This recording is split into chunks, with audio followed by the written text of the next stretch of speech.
TF1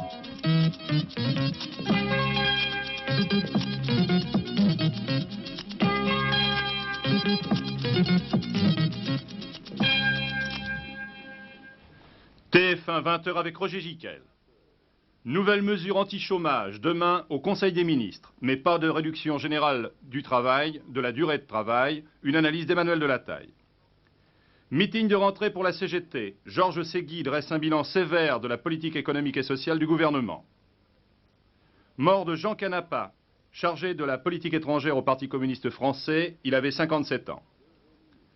Camp David, tout est en place pour le début des entretiens Carter-Sadat-Begin, scepticisme général, même à Washington. Les inondations dramatiques chaque année en Inde, les experts s'avouent impuissants. Bonsoir. Le pape Jean-Paul Ier continuait aujourd'hui pour sa deuxième journée de pontificat officiel à recevoir les visiteurs de marque qui étaient venus à Rome pour son intronisation. L'un de ses premiers visiteurs ce matin a été Monseigneur Nicodime, métropolite de l'église orthodoxe de Leningrad et de Novgorod. Il est probable que l'entretien portait sur l'unité des chrétiens et des relations entre les églises, question dont Monseigneur Nicodime était particulièrement chargé par l'église orthodoxe. L'entretien avait lieu dans la bibliothèque privée du pape et c'est là que, soudain, le métropolite, âgé seulement de 49 ans, s'effondrait, victime d'une crise cardiaque aux pieds de Jean-Paul Ier. Le pape s'empressait alors autour de lui, ainsi que l'interprète et le cardinal de la curie, mais en vain, la mort avait été instantanée. Monseigneur Nicodime souffrait d'une maladie cardiaque depuis 1972. Après cet événement tragique sans précédent au Vatican, le pape a envoyé un télégramme de condoléances, le premier message officiel de son règne, et il a fait prévenir l'ambassade soviétique. Ensuite, il a continué à recevoir ses visiteurs. Alors, après la mort du métropolite Nicodime, tous ceux qui approuvaient son action œcuménique s'interrogeaient sur l'avenir des relations entre les églises catholiques et orthodoxes. C'est que Monseigneur Nicodime était une personnalité religieuse très influente en URSS. Jacqueline Collins. Figure bien connue de l'écuménisme, personnalité tout de même un peu discutée, Monseigneur Nicodime était né en 1921 d'un père communiste et d'une mère athée. Il s'était converti au christianisme à l'âge de 15 ans et entra dans un monastère orthodoxe en 1947, malgré l'opposition de sa famille. Il devint successivement secrétaire du patriarche de Moscou, puis évêque de Minsk et de Leningrad. En même temps, chargé des affaires étrangères du patriarcat de Moscou, c'est à ce titre qu'il joua un rôle important dans le mouvement œcuménique, participant activement au rapprochement avec l'Église catholique. Mais l'existence même de l'Église en régime communiste athée n'est pas sans ambiguïté, et les bons rapports de Monseigneur Nicodime avec l'État soviétique étaient critiqués de ses adversaires, alors que d'autres voyaient dans sa soumission au pouvoir une habileté tactique pour obtenir quelques libertés aux croyants du RSS. Le métropolite orthodoxe de Leningrad avait dû ralentir ses activités après de sérieux troubles cardiaques survenus en 1972. C'est donc demain, en Conseil des ministres, que le gouvernement va prendre une série de décisions qui vont marquer la politique économique et sociale pour 1979. En premier lieu, la fixation du budget. Pour en limiter le déficit, l'État cherche 6 milliards supplémentaires et il va les prendre sur les salaires les plus élevés et la réduction des avantages fiscaux professionnels. Mais une fois de plus, ce seront les automobilistes qui fourniront l'essentiel de la rallonge, avec une hausse en principe d'une vingtaine de centimes sur l'essence en janvier, et sans doute une nouvelle vignette de 40 francs pour les autoradios. Le gouvernement semble avoir choisi cette solution, en effet, de préférence à une forte augmentation de la seule redevance pour la télévision. Le calcul suivant a été fait pour faire face aux dépenses de développement de l'audiovisuel, la poursuite de la coloration pour TF1 par exemple. Il aurait fallu augmenter la redevance cette année de 16%. La redevance ne serait donc augmentée que d'un peu moins de 8%, elle passerait de 178 à 192 francs pour le noir et blanc et de 267 à 288 francs pour la couleur. Et il y aura donc, pour les possesseurs d'autoradio, une vignette supplémentaire à 40 francs. Une vignette qui ne dispensera pas de payer l'autre vignette, la vignette auto. La redevance radio, je vous le rappelle, a été supprimée pendant l'année 78, année pendant laquelle Radio France a vécu uniquement sur la redevance télévision. Alors après le budget, M. Boulin, demain, fera adopter un train de mesures pour lutter contre le chômage, en particulier en ce qui concerne les deux catégories les plus touchées, les jeunes et les femmes. Cependant, M. Barre vient de réaffirmer dans une interview au Figaro son opposition à toute réduction généralisée de la durée du travail qui alourdirait, dit-il, les charges des entreprises, alors qu'il s'agit au contraire pour lui de créer des emplois productifs dans une économie capable d'affronter la concurrence mondiale. Avec Emmanuel Delataille, les nouvelles actions contre le chômage et leurs limites. Pour essayer d'enrayer la montée du chômage et des licenciements, le gouvernement va se concentrer sur des remèdes sélectifs et limités, travail partiel pour les femmes, pénalisation des heures supplémentaires, stimulant pour attirer les jeunes dans l'industrie, etc. Cette prudence qui sera critiquée s'explique notamment par le refus de s'engager dans une vaste opération de réduction du travail, considérée comme très dangereuse. Pourtant, cette méthode paraît la plus tentante puisqu'elle permettrait, en théorie, à la fois de créer des emplois et de diminuer le temps de labeur, comme le souhaitent beaucoup de ceux qui exercent des métiers pénibles ou ennuyeux. Essayons donc de voir les contre-indications de cette recette séduisante. Elle part d'un schéma arithmétique simple. Dans un pays ou une entreprise, pour une production donnée, il faut une quantité de travail égale au nombre d'heures multiplié par le nombre de travailleurs. Exemple, 800 heures par jour pour une usine de 100 travailleurs à 8 heures par jour. Si, cas extrême, on réduit de moitié la durée du travail par jour, soit 4 heures, pour faire les 800 heures, il faudrait donc 2 fois plus de travailleurs, 200 multiplié par 4 heures. Une solution apparente au chômage, mais qui entraînerait fatalement, on le pressent tout de suite, une diminution du niveau de vie et même de l'emploi, puisqu'on aboutit à la même production avec 2 fois plus de travailleurs. Ce revers apparaît lui aussi arithmétiquement. En effet, en dehors du fait que les travailleurs ne sont pas interchangeables, la diminution poussée du temps de travail se traduirait soit par une réduction de salaire pour tous les travailleurs, ce qu'ils refuseraient, soit par une augmentation des coûts de production qui écraserait les entreprises, le commerce extérieur et le franc. Qu'il s'agisse de la retraite, des congés annuels ou de la semaine de travail, le gouvernement veut donc limiter les réductions de travail à certaines catégories seulement. La généralisation du travail partiel, mais avec salaire lui aussi partiel, pour offrir des postes aux 90 000 femmes supplémentaires par an qui cherchent un emploi. La réduction du temps de travail manuel dans les industries qui travaillent en continu, afin de pousser les jeunes vers les usines au lieu d'attendre au chômage de problématiques emploi de bureau. La pénalisation des heures supplémentaires pour favoriser les créations d'emplois et sinon financer l'aide au chômage. En résumé, un arsenal modeste en attendant que la réorganisation de notre système de production fournisse enfin des emplois solides. Les grandes rentrées syndicales officielles se font traditionnellement au cours de meetings où les leaders de chaque centrale exposent un peu leur stratégie pour les mois à venir. Aujourd'hui, c'était le meeting de la CGT, demain celui de la CFDT, vendredi ceux de Force ouvrière et de la CFTC. Et à la grande réunion de la CGT aujourd'hui, 12 000 personnes, c'est naturellement Georges Segui qui a prononcé le discours de rentrée, notamment sur le thème de l'unité d'action, en proposant par exemple à la CFDT une rencontre commune pour une initiative contre le chômage. François Gaud.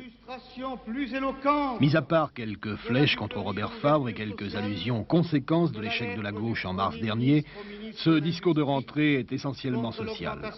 Les salaires, pour Georges Segui, la lettre du Premier ministre soulignant leur augmentation excessive dans le secteur privé représente, je le cite, l'illustration la plus éloquente de la duperie de l'ouverture sociale. Cette atteinte intolérable à la liberté première des syndicats, celle de négocier les questions sociales, est une sorte d'aveu de la nature foncièrement antisociale, antisyndicale et autoritaire de ce gouvernement. Elle équivaut à un défi lancé à tout le mouvement syndical. Nous proposons que nous le relevions tous ensemble. Chômage et pouvoir d'achat. Là aussi, le leader de la CGT dresse un sombre bilan de la politique économique et sociale du gouvernement et du patronat. Et pour lui, les motifs de mécontentement parmi toutes les catégories de salariés ne font pas défaut. Dès lors, il dépend essentiellement des initiatives des organisations syndicales et de la détermination des militants que l'action se développe dans les entreprises, qu'elle se coordonne par branche, par localité, département, région, jusqu'à l'échelle nationale interprofessionnelle, que les problèmes et le rassemblement des chômeurs soient mieux pris en compte et en charge par nos organisations confédérées. Selon la CGT, 12 000 personnes ont participé à ce meeting. Jean Canapa, l'une des personnalités les plus fortes du Parti communiste français, est mort cet après-midi à Paris. Il était âgé de 57 ans. Les amis de Jean Canapa s'attendaient malheureusement à cette issue. Le responsable de la politique extérieure du Parti communiste était atteint d'une douloureuse maladie, comme le précise aujourd'hui le communiqué officiel du PC, qui ajoute qu'une délégation du bureau politique, conduite par Georges Marchais, est allée s'incliner devant sa dépouille mortelle. Un rappel du rôle de Jean Canapa au Parti communiste, Jacques Hébert. Nous ne sommes pas des petits bourgeois anarchisants, nous sommes tout simplement et fièrement des communistes. C'est ainsi que Jean Canapa concluait son intervention au 22e congrès du Parti communiste il y a 2 ans. Jean Canapa, né en 1921, était agrégé de philosophie. Professeur de français au lycée de Saint-Étienne, il avait déjà la réputation d'un communiste dogmatique, d'un communiste stalinien, n'hésiteront pas à dire certains.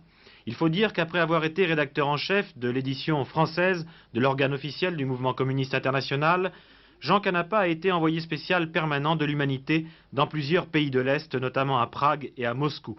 C'était il y a un peu plus de 10 ans. Il écrit aussi à l'époque des ouvrages sur la théorie marxiste.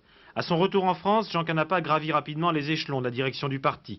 Membre suppléant puis titulaire du comité central, il entre au bureau politique en 1976 et se spécialise tout naturellement pour les affaires extérieures. Ainsi, n'était-il pas rare de voir Georges Marchais prendre souvent conseil de celui que l'on surnommait familièrement le ministre des Affaires étrangères du Parti communiste français.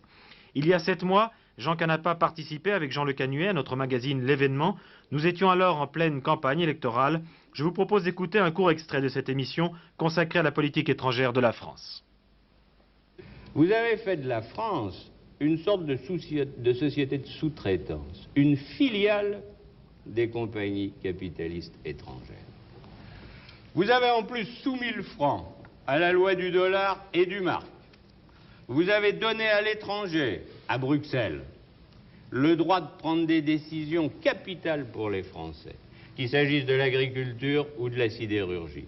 Et si l'on vous suivait, demain, c'est toute la politique française qui serait dictée à Bruxelles ou à Luxembourg.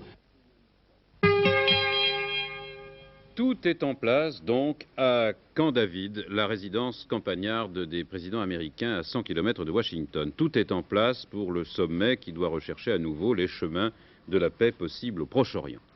A priori, et devant le scepticisme général sur les résultats de ce sommet, on est déjà presque obligé de se demander s'il ne s'agit pas uniquement de politique spectacle.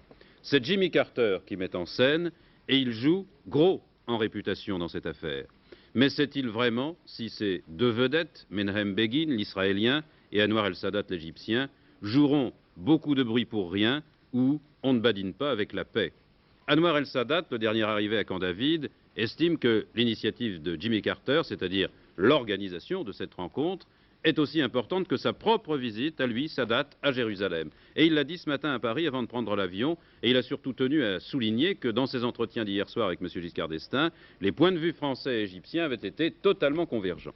Mais encore une fois, c'est Jimmy Carter qui joue la plus grosse partie à Camp David, celle de son prestige et du prestige de son pays. C'est vrai pour l'opinion américaine, c'est vrai pour l'opinion internationale. Dominique Bomberger.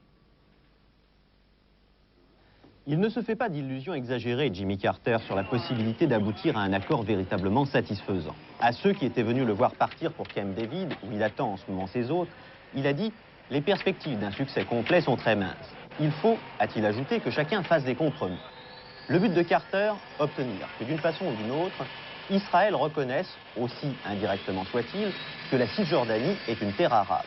Et il est persuadé que Sadat accepterait, dans ces conditions, que des troupes israéliennes restent sur place. Autrement dit, Carter doit persuader Begin que sécurité et souveraineté ne vont pas obligatoirement de pair.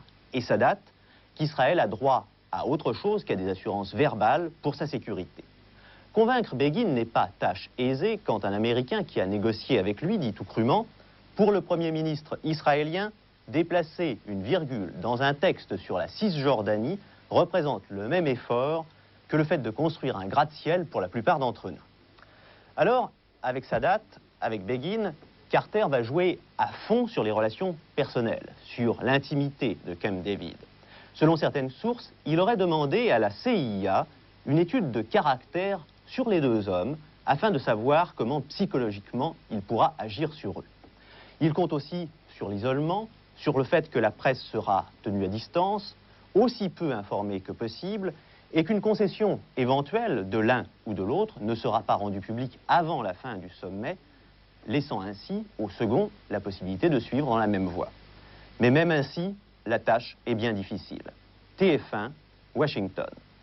En tout cas, nous sommes prévenus, nous serons informés aussi peu que possible sur le déroulement de ces entretiens.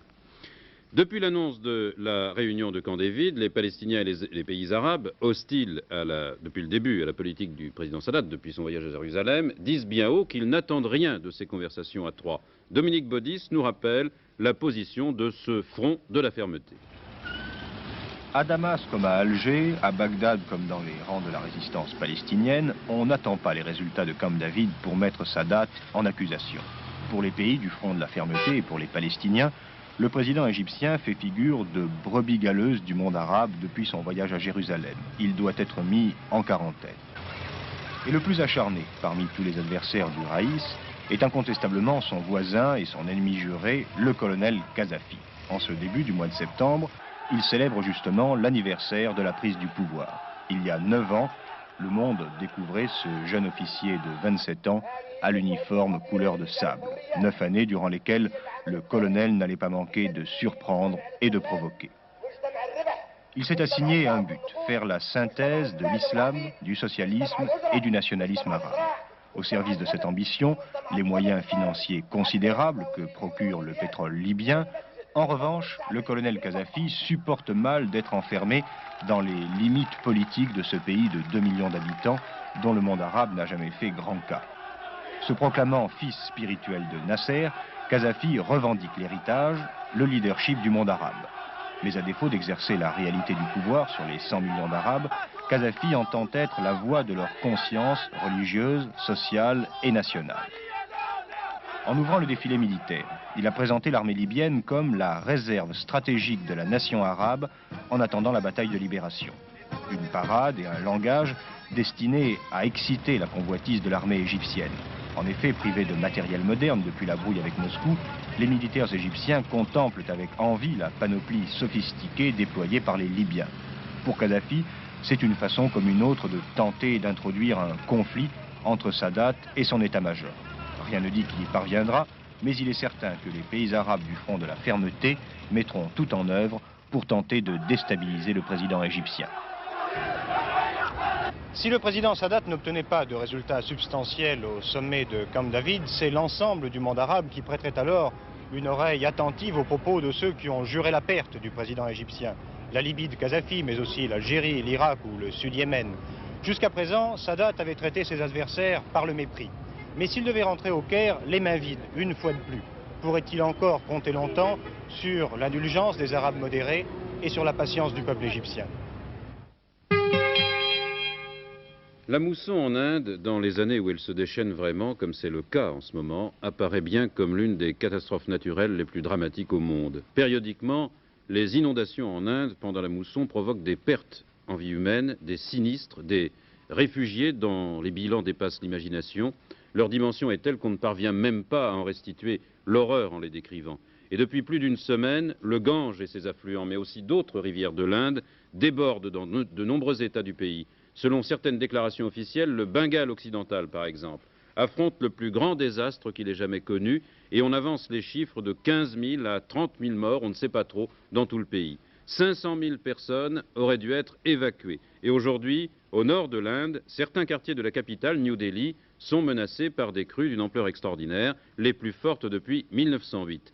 Naturellement, comme moi, vous vous posez sans doute la question, ne peut-on décidément rien faire contre les excès de la mousson? N'est-il pas possible d'endiguer les crues par des barrages ou des grands travaux? Les réponses que nous apporte Jean-Louis Burgas sont sans illusion.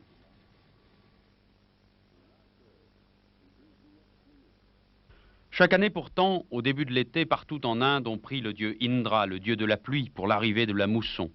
Lorsqu'elle n'est pas au rendez-vous, c'est la sécheresse et la famine. Mais cette fois, précédée d'orages et de tornades, la mousson qui venait du golfe du Bengale a surpris par sa violence. Un mur d'eau s'est avancé par l'est et pendant des jours et des nuits, certaines régions n'ont pas connu de répit. Au nord du Bengale, là où il pleut le plus au monde, on sait cependant se protéger. Les habitations sont sur pilotis et les cultures adaptées aux inondations. Le riz, par exemple, pousse de 2 cm par jour, aussi vite que montent les eaux lors des années normales. La seule solution sérieuse permettant de limiter les catastrophes, ce sont les barrages. Mais l'endiguement du Gange nécessiterait tout le ciment utilisé dans le monde pendant 10 ans. Quant aux prévisions météo, elles ne sont guère utiles.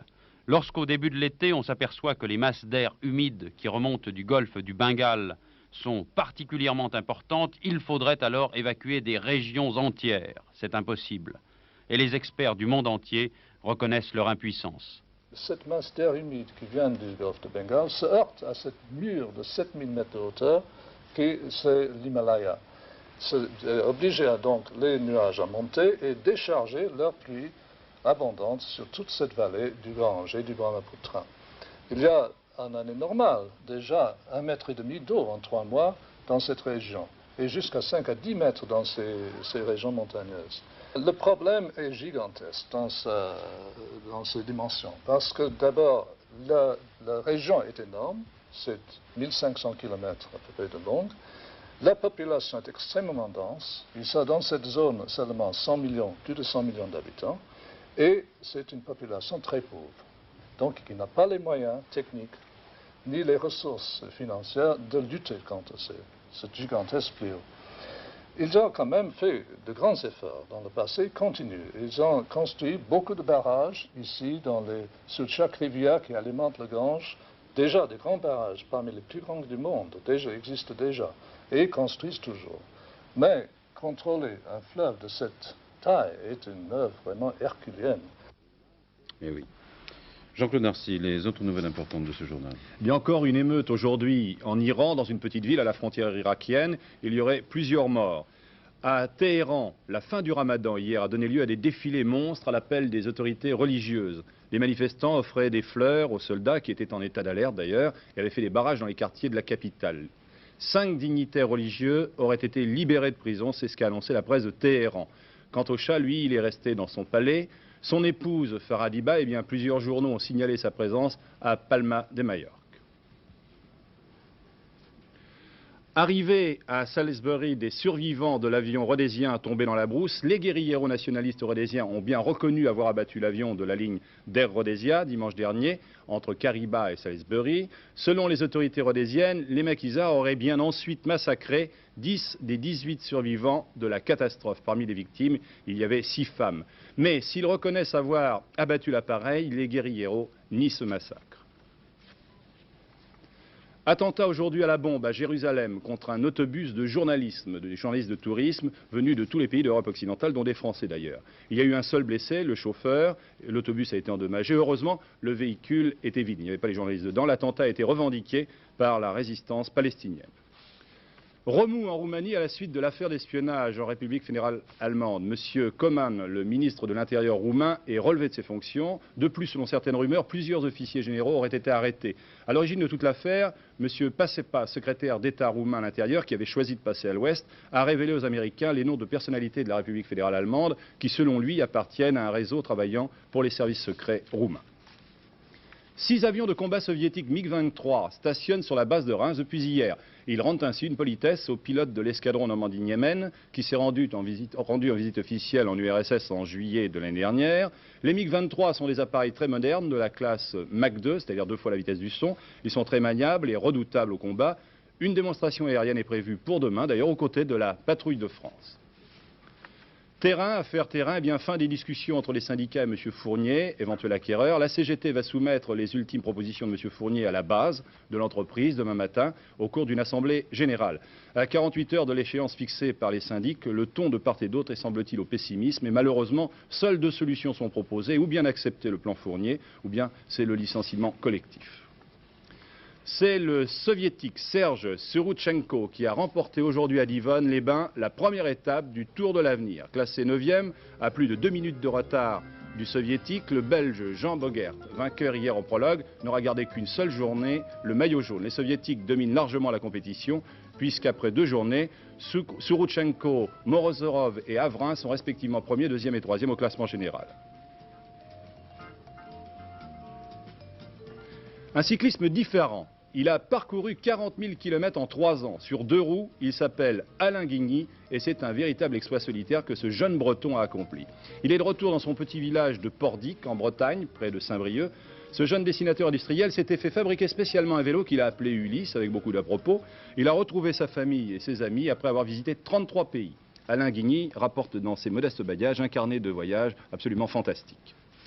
Tennis, championnat Open des États-Unis à Flushing Meadow. Les 4 premiers matchs comptant pour les 8e de finale ont donné lieu à des surprises. Le tenant du titre, l'Argentin Vilas, a été éliminé par Butch Walsh, un jeune Californien. Les tennismen américains se distinguent puisque Gerulaitis et John McEnroe se sont également qualifiés pour le tour suivant.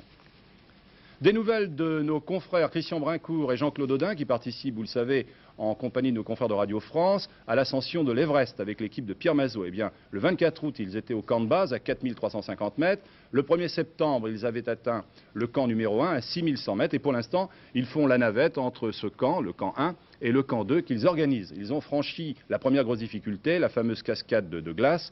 Et puis la date de l'ascension, proprement dite, est fixée au 27 septembre. Et si tout va bien, elle se terminera vers le 20 octobre. Le temps, je ne sais pas quel temps il fera sur l'Everest, j'espère qu'il fera relativement beau pour nos alpinistes. En tout cas pour nous, eh bien après la baisse générale des températures, aujourd'hui dans la plupart des régions, et notamment dans le Midi, on annonce pour demain un temps couvert et encore plus frais un peu partout, avec des pluies et des averses qui seront assez fréquentes au nord de la Loire et parfois orageuses dans le Midi.